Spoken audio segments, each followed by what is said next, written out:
This is Kevin, Gamertag Manager. I'm bringing you part 7 of my Stuntman Ignition Let's Play. Right off the bat, I'm going to let you know that when I'm doing the training part, the audio gets a little messed up in this game because my computer is not quite awesome enough to record video and gameplay, apparently. I don't know why it started doing that. It still records Black Ops fine and just never wants to quite work for the Stuntman one, which fucking kills me.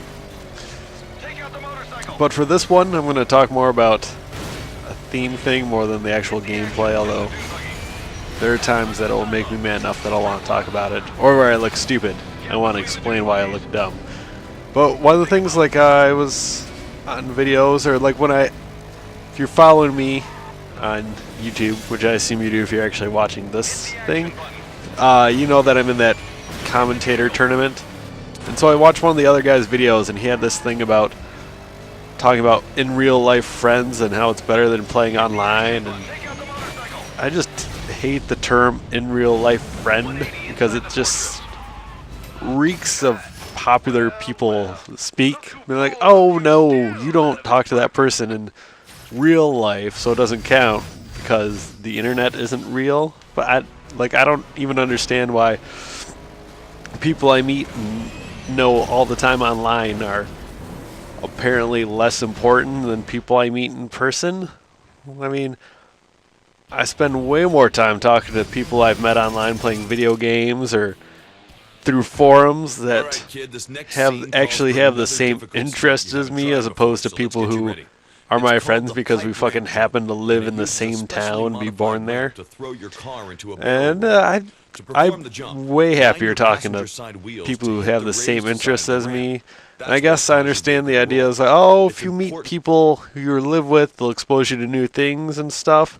Whereas if you get friends online, they all have the same interests in you. But really, they just have one core interest that you share.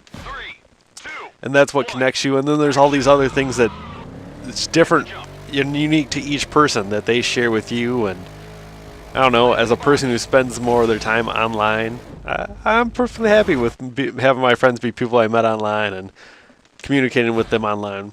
So I'm going to take a break to explain why why I look stupid here in this training thing.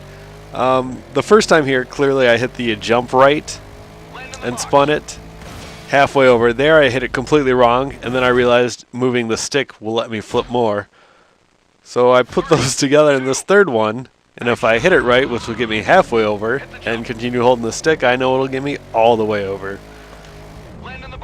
Plus, I'm going to start this next one off with a couple of pretty bad runs that end pretty quickly, and I'm pretty sure I don't successfully finish this mission. Distracting the mercs with a final chase while his men evacuate. I don't know, we'll find out. But I'm pretty sure I don't.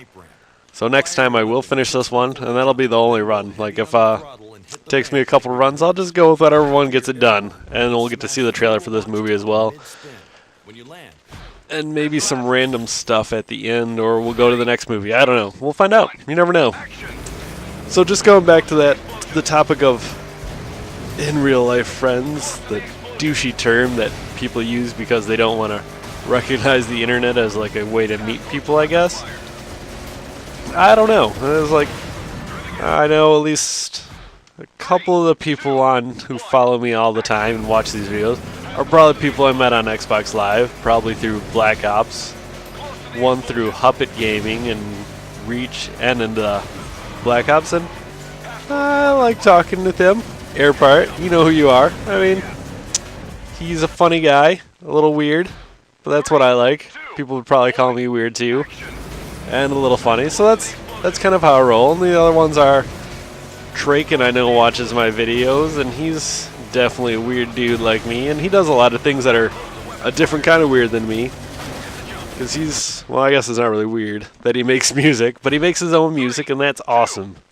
And I met him on like a writing forum thing, and talked to him all the time in IRC chats, and did a really weird podcast once in a while. It was great.